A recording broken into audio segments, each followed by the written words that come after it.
Do you know someone who seems to be stuck in a cycle of toxic relationships? In fact, some people can develop an addiction to toxic relationships, and this phenomenon can occur due to a variety of psychological, emotional, or even societal factors that can create a cycle of attachment and dependency on the toxic dynamics of the relationship.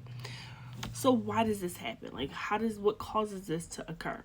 Here's some reasons. Number one, familiarity. Toxic relationships can feel familiar or comfortable, especially when one or both partners have grown up in an environment where unhealthy relationship dynamics are the norm.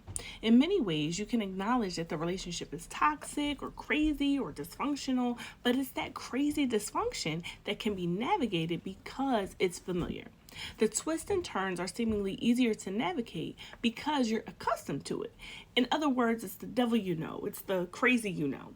This familiarity can make it difficult to recognize or break away from such patterns because there's more fear and apprehension in trying something new than it would be than to just be resigned to the normal cycle of toxicity.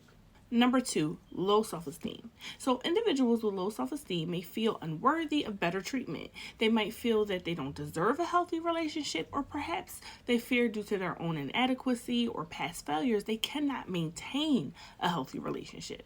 This can lead them to tolerate or even seek out abusive or toxic partners. And this may also play into some codependent patterns, but more on that later.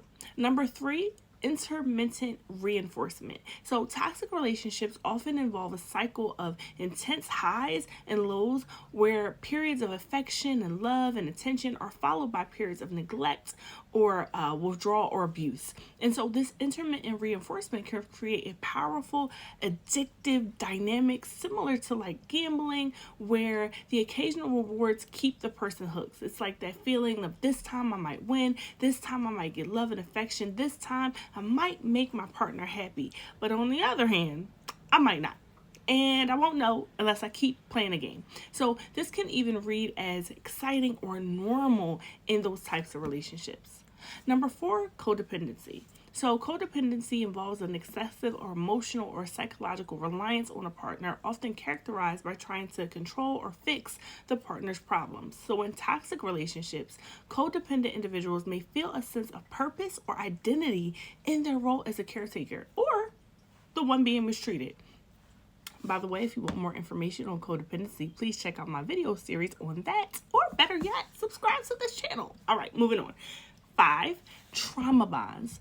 Trauma bonding occurs when a person forms a strong emotional attachment to someone who is abusive or manipulative.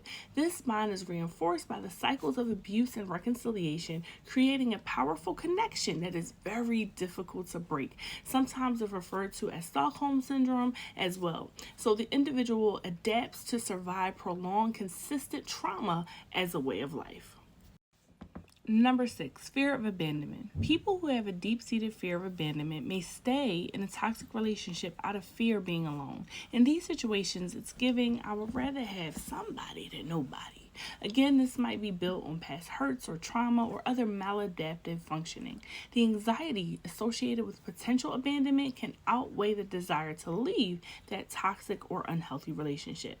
Number seven, emotional intensity. So, toxic relationships, by their very nature, are often emotionally intense, which some individuals might mistake for passion or true love. The dramatic ups and downs can create a sense of excitement or meaning that they feel is missing in more stable relationships. Everyone knows at least one person, it may be you, who seems to only communicate in drama, like being at the top of the roller coaster all the time. Number eight, need for validation. So, people who seek external validation may stay in toxic relationships in an attempt to gain approval or affection from their partner, even if it comes sporadically and is mixed with maltreatment. So, how do you break the cycle of addiction to toxic relationships? What do you do, right? So, number one, self awareness. Recognizing the patterns and understanding why one is drawn to toxic relationships in the first place is the first step towards change. Number two, therapy. Professional therapy or counseling can help individuals address underlying issues such as low self esteem, trauma, and codependency. Therapists can provide tools and strategies to develop healthier relationship patterns. Number 3, building self-esteem. Engaging in activities that promote self-worth and self-value and confidence can empower individuals to seek healthy relationships and to set better boundaries.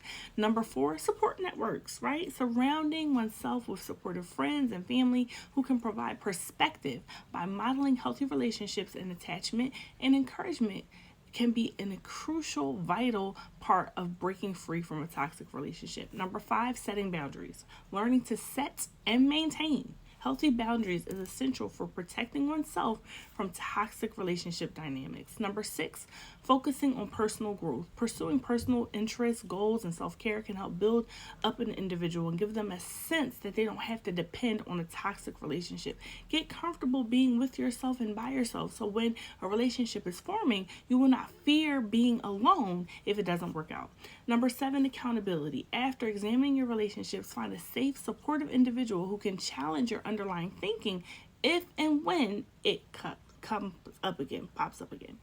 And number 8, for those of us who are faith-based, and please pray, right?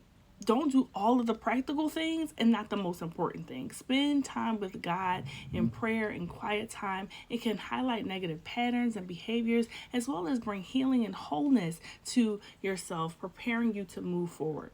Understanding that factors that contribute to addiction to a toxic relationship can help individuals take steps towards healthier and more fulfilling connections. And lastly, while I am a licensed professional, I might not be your licensed professional. So use this information as education to yourself. And if you need more tailored or individualized care, please reach out to a therapist near you. Please don't forget to subscribe if you like this content so I can make more of it.